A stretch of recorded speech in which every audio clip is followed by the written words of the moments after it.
The Decree of Annihilation by Ginzberg. This is the text of the decree which Haman issued to the heads of all the nations regarding the annihilation of the Jews. This herein is written by me, the great officer of the king, his second in rank, the first among the grandees, and one of the 7 princes, and the most distinguished among the nobles of the realm. I, in agreement with the rulers of the provinces, the princes of the king, the chiefs and the lords, the eastern kings and the satraps, all being of the same language, write you at the order of King Ahasuerus this writing sealed with his signet, so that it may not be sent back, concerning the great eagle Israel. The great eagle had stretched out his pinions over the whole world, neither bird nor beast could withstand him.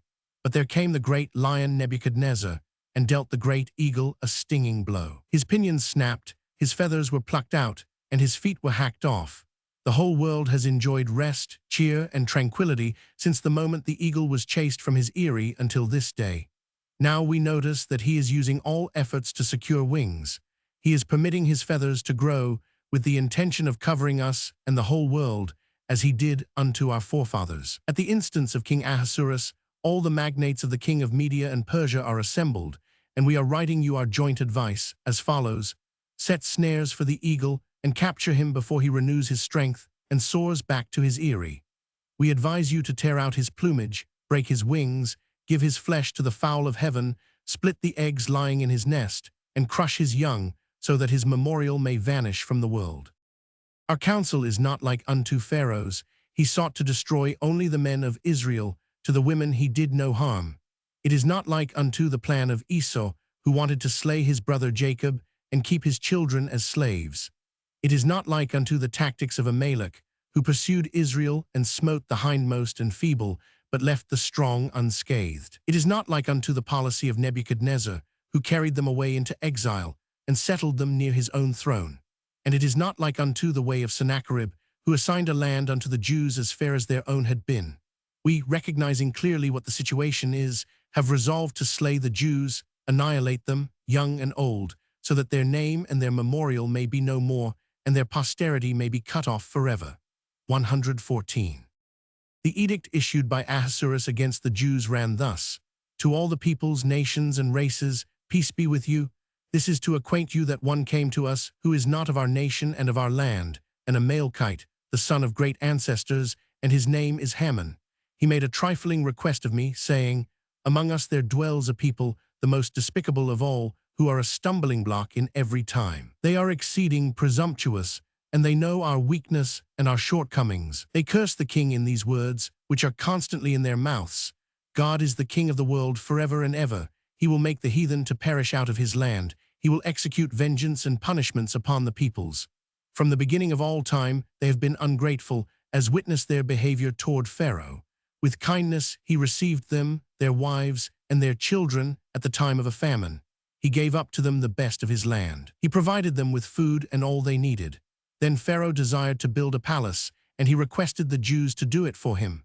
They began the work grudgingly, amid murmurings, and it is not completed unto this day. In the midst of it, they approached Pharaoh with these words: we wish to offer sacrifices to our God in a place that is a 3 days' journey from here, and we petition thee to lend us silver and gold vessels, and clothes, and apparel. So much did they borrow, that each one bore 90 assloads off with him, and Egypt was emptied out. When the 3 days having elapsed, they did not return, Pharaoh pursued them in order to recover the stolen treasures. What did the Jews? They had among them a man by the name of Moses, the son of Amram, an arch-wizard, who had been bred in the house of Pharaoh. When they reached the sea, this man raised his staff and cleft the waters, and led the Jews through them drishod, while Pharaoh and his host were drowned. Their God helps them as long as they observe his law, so that none can prevail against them. Balaam, the only prophet we heathens ever had, they slew with the sword, as they did unto Sihon and Og, the powerful kings of Canaan, whose land they took after killing them.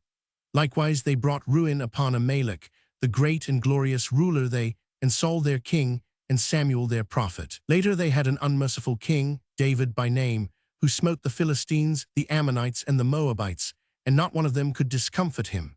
Solomon, the son of this king, being wise and sagacious, built them a house of worship in Jerusalem, that they might not scatter to all parts of the world. But after they had been guilty of many crimes against their God, he delivered them into the hand of King Nebuchadnezzar, who deported them to Babylonia. To this day they are among us, and though they are under our hand, we are of none account in their eyes. Their religion and their laws are different from the religion and laws of all the other nations. Their sons do not marry with our daughters, our gods they do not worship. They have no regard for our honor, and they refuse to bend the knee before us. Calling themselves freemen, they will not do our service, and our commands they heed not. Therefore the grandees, the princes, and the satraps have been assembled before us. We have taken counsel together, and we have resolved an irrevocable resolution, according to the laws of the Medes and Persians, to extirpate the Jews from among the inhabitants of the earth. We have sent the edict to the 127 provinces of my empire, to slay them, their sons, their wives, and their little children. On the 13th day of the month of Adar none is to escape. As they did to our forefathers, and desired to do unto us, so shall be done unto them, and their possessions are to be given over to the spoilers. Thus shall ye do, that ye may find grace before me. This is the writing of the letter which I send to you, Ahasuerus, king of Media and Persia. 115. The price Haman offered the king for the Jews was 10,000 hundredweights of silver. He took the number of the Jews at their exodus from Egypt, 600,000, as the basis of his calculation, and offered a half shekel for every soul of them, the sum each Israelite had to pay yearly for the maintenance of the sanctuary. Though the sum was so vast that Haman could not find coin enough to pay it, but promised to deliver it in the form of silver bars, Ahasuerus refused the ransom. When Haman made the offer, he said, "Let us cast lots. If thou drawest Israel and I draw money, then the sale stands as a valid transaction. If the reverse, it is not valid." Because of the sins of the Jews, the sale was confirmed by the lots, but Haman was not too greatly pleased with his own success. He disliked to give up so large a sum of money. Observing his ill humor, Ahasuerus said, "Keep the money. I do not care either to make or to lose money on account of the Jews." 116. For the Jews it was fortunate that the king did not accept money for them, else his subjects would not have obeyed his second edict, the one favorable to the Jews. They would have been able to advance the argument that the king, by accepting a sum of money for them, had resigned his rights over the Jews in favor of Haman, who therefore could deal with them as he pleased. 117. The agreement between Ahasuerus and Haman was concluded at a carouse by way of punishment for the crime of the sons of Jacob, who had unmercifully sold their brother Joseph into slavery to the Ishmaelites while eating and drinking. 118. The joy of this Jew-hating couple, for Ahasuerus hated the Jews with no less fierce a hatred than Haman did, 119, was shared by none. The capital city of Shushan was in mourning and sorely perplexed. Scarcely had the Edict of Annihilation been promulgated against the Jews when all sorts of misfortunes began to happen in the city. Women who were hanging up their wash to dry on the roofs of the houses dropped dead. Men who went to draw water fell into the wells and lost their lives. While Ahasuerus and Haman were making merry in the palace, the city was thrown into consternation and mourning. 120.